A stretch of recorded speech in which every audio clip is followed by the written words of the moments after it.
네, 안녕하세요. 주식의 소리의 애솔입니다. 시간이 많이 늦었네요.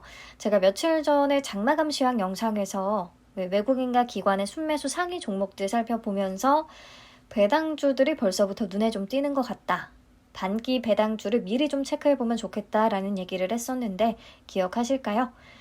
반기 배당금은 보통 8월에 지급이 되기 때문에 여름 보너스라고도 불리는데요. 제가 이번 영상에서 콕 집어 어떤 단기 배당주를 접근하는 게 좋겠다, 뭘 사는 게 좋겠다라고 종목을 언급하지는 않을 거지만 현 시점에서 그래도 몇 가지 조건을 적용한다면 최종적으로 걸러지는 관심을 가져볼 만한 반기 배당주에는 뭐가 있는지 우선 좀 추려보는 정도로 영상을 준비했습니다.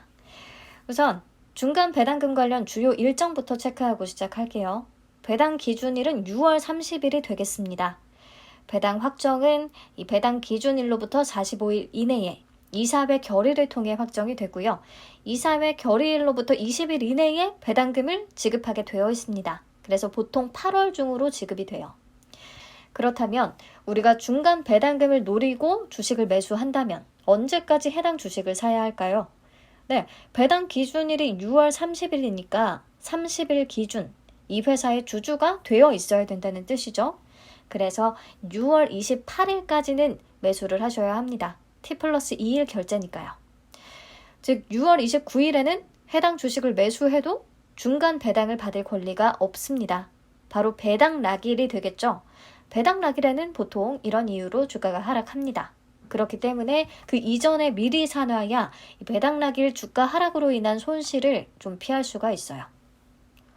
그래서 한 4월 중순이나 5월부터 미리 관심을 가져두는 게 좋더라고요. 미리 사두면 배당 매수세 유입으로 인한 시세 차익을 크게 거둘 수도 있거든요. 자, 그럼 넘어가서 본격적으로 종목들을 찾아볼 텐데요. 배당 공시가 나오기까지는 아직 한참 시간이 남았기 때문에 과거의 배당 이력을 통해 미리 조금 2022년에 중간 배당의 가능성이 있는 종목들을 추려내고 그 중에서도 관심을 가져볼 만한 기업들 뭐가 있는지 찾아보도록 하겠습니다. 2021년에 중간 배당을 실시했던 종목들인데요. 제가 2020년에 중간 배당 금액과 21년 중간 배당 금액 그리고 21년 연간 총 배당 금액을 정리해서 적어뒀고요. 그리고 4월 14일 오늘 종가를 기준으로 해서 중간 배당 수익률과 연간 배당 수익률을 계산해서 적어뒀습니다. 배당 수익률은 배당금 나누기 현재 주가로 계산이 됩니다. 그리고 가장 오른쪽 칸에는요. 최근 3년 동안의 연간 배당금 수준을 적어뒀어요. 꾸준히 이 회사가 배당을 하고 있는지 배당금이 일정하게 유지되거나 증가 추세를 보이는지 이런 것들을 체크해 보려고요.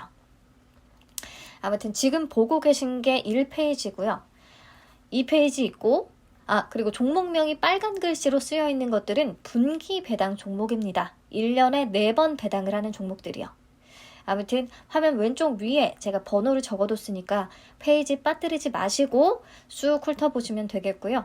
3페이지, 4페이지, 5페이지, 6페이지까지 해서 우선 데이터들 총 정리를 해뒀고요. 이 중에서 그럼 투자 후보를 한번 찾아보겠습니다. 우선 3년 연속 중간 배당을 실시했을 것. 그래야 올해도 중간 배당을 할 가능성이 매우 크니까요. 그리고 2020년 중간 배당금 대비 2021년 중간 배당금이 같거나 증가했을 것. 중간 배당금, 반기 배당금 같은 의미입니다. 2020년은 코로나로 인해서 전체적으로 배당금이 좀 낮아지는 경향이 있었거든요. 그래서 21년에는 회복이 됐는지 그런 부분을 체크했습니다. 그리고 최근 3개년 꾸준히 배당을 했을 것, 플러스 위와 같은 논리로 20년 연간 배당금보다 21년 연간 배당금이 같거나 증가했을 것을 추가로 체크했고요. 그리고 중간 배당 수익률이 1% 이상이거나 연간 배당 수익률이 4% 이상인 종목들로 추렸어요. 배당 수익률은 오늘 종가 기준으로 계산이 된 것이기 때문에 시간이 흐르면서 크게 변동이 될 수도 있다는 거 우선 감안해 주시고요. 사실 여기에다가 플러스 21년 1분기 순이익 대비 올해 1분기 순이익이 증가한 종목을 선택하면 좋거든요. 그래야 올해도 안정적으로 배당을 진행할 테고 또 배당금 증가까지도 기대해 볼 수가 있으니까요. 그런데 아직은 22년 1분기 확정 실적이 공개되지 않아서 그 부분을 다 살펴보지는 못했습니다. 컨센서스가 공개된 종목들 위주로 해서 그 부분까지 체크했어요. 아무튼 이 조건들을 모두 만족하는, 교집합으로 만족하는 종목들을 추려보니까 딱 10개로 좁혀지더라고요.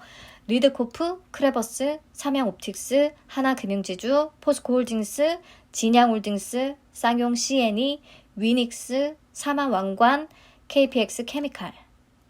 리드코프와 크레버스는 올해 중간 배당도 작년과 동일한 수준으로 진행이 된다고 하면요. 오늘 주가 기준 중간 배당 수익률이 3%가 넘어요. 연간 수익률을 계산해도 굉장히 높고요. 앞으로 주가가 더 오르면 그만큼 배당 수익률은 낮아지겠지만 오늘 기준으로는 그렇습니다. 특히 그리고 크레버스는 처음 듣는 분들 계시겠죠? 청담 러닝과 CMS 에듀가 합병되면서 변경된 이름이거든요. 제가 이 표에다가 연도별 배당 성향까지 다 적어 놓지는 못했는데 크레버스의 2019년 배당 성향은 85.01%, 20년 배당 성향은 85.55%, 21년 배당 성향은 94.54%로 배당 성향이 계속 증가하는 모습을 보여주고 있어요. 배당 성향은 배당금 나누기 당기 순이익으로 계산이 됩니다. 이 회사가 벌어들인 순이익 대비 몇 퍼센트를 배당금으로 썼느냐를 나타내는 수치죠. 아무튼 크레버스는 배당 성향이 계속 증가하고 있으니까요. 만약에 올해 순이익이 늘어나게 된다면 그만큼 또 배당금이 더 증가할 수도 있다는 얘기인데 아직 1분기 확정 실적이 공개되지 않아서 어떻게 될지 확신할 수는 없어요. 작년에는 코로나19로 인해 비대면 교육 수요가 늘어나면서 실적이 좋았던 영향이 있었는데 올해 1분기는 어떨지 모르겠네요.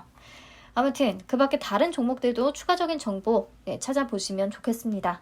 그리고 이런 조건들을 교집합으로 다 만족시키지는 못했지만 그래도 제가 관심이 가는 몇 개를 더 추려봤어요.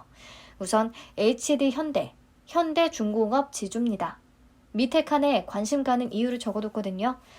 HD 현대는 작년에 처음으로 반기 배당을 실시하기는 했는데 우선 올해 1분기 순이익이 전년 동기 대비해서 90% 정도 증가할 것으로 예상이 되고 있거든요. 게다가 순이익이 마이너스임에도 매년 꾸준히 배당을 실시해 왔음을 감안했을 때 올해도 아마 반기 배당을 하지 않을까, 그리고 작년 수준 정도는 받을 수 있지 않을까라고 생각을 하고 있어요. 그렇다면 오늘 주가 기준 중간 배당 수익률과 연간 배당 수익률 모두 굉장히 높은 편입니다. 그래서 관심이 갔고요. 다음 S&T 그룹주들도 괜찮은 것 같습니다. 20년부터 중간 배당을 실시했는데요. 보시면 최근 3개년간 배당금이 쭉 유지가 되거나 증가 추세를 보이고 있어요. 배당 수익률로 따져봤을 때도 나쁘지 않고요. 그래서 추가했고요. 경동제약, 효성ITX, LG유플러스, 미원화학도 추가를 했는데 경동제약과 효성ITX는 지금 매수를 한다고 하면 중간 배당 수익률이 1% 미만이 될 것으로 예상이 돼요. 작년 중간 배당 금액을 기준으로 계산했을 때 그나마 연간 배당 수익률은 4% 이상이 될 것 같고요. 그래서 배당을 노린다면 길게 보고 접근을 하는 게 나을 것 같고요. 그래도 최근 3년간 배당금이 꾸준히 유지되거나 증가하는 추세를 보여주고 있고 배당 성향도 괜찮은 편이라서 제가 적어뒀습니다. 네, 이 정도까지 살펴보시고요. 차트 통해서 작년 요맘때는 어떻게 움직였는지, 4, 5월부터 좀 시세가 나와줬는지, 6월에는 또 어떤 흐름이 나왔는지, 배당락일 근처 가서는 또 어떤 모습을 보였는지 이런 것들 미리 좀 살펴보고 참고해서 종목을 선정하시면 좋을 것 같아요. 그리고 앞에서도 얘기를 했지만 아직 1분기 확정 실적이 발표되지 않았기 때문에 여기서 추가적으로 1분기 순이익이 작년 동기 대비해서 증가하는지 여부를 같이 체크하시면 더 좋을 것 같기는 합니다. 근데 그때가 되면 좀 접근이 늦어질 수도 있으니까 이렇게 미리 준비하는 게 좋겠고요. 그리고 은행주들은 하나금융지주를 제외하면 사실 KB금융이나 우리금융지주, 신한지주 다 작년에 처음으로 반기 배당을 실시했는데 신한은 분기 배당을 하고 있고요. 근데 KB와 하나금융지주도 분기 배당을 하려는 움직임이 나타나고 있으니까 그런 부분도 파악을 하시면 좋겠고요. 금리 인상기의 대표 수혜주기도 하니까 그런 측면에서도 관심을 갖고 있는 게 나쁘지는 않을 것 같아요. 네, 오늘 영상은 여기서 마치겠습니다. 진짜 가볍게만 다룬 것 같은데 그냥 제 영상은 선택의 폭을 좁히는 용도로만 사용을 하시면 되겠습니다. 시청해주셔서 감사합니다. 좋은 밤 되세요.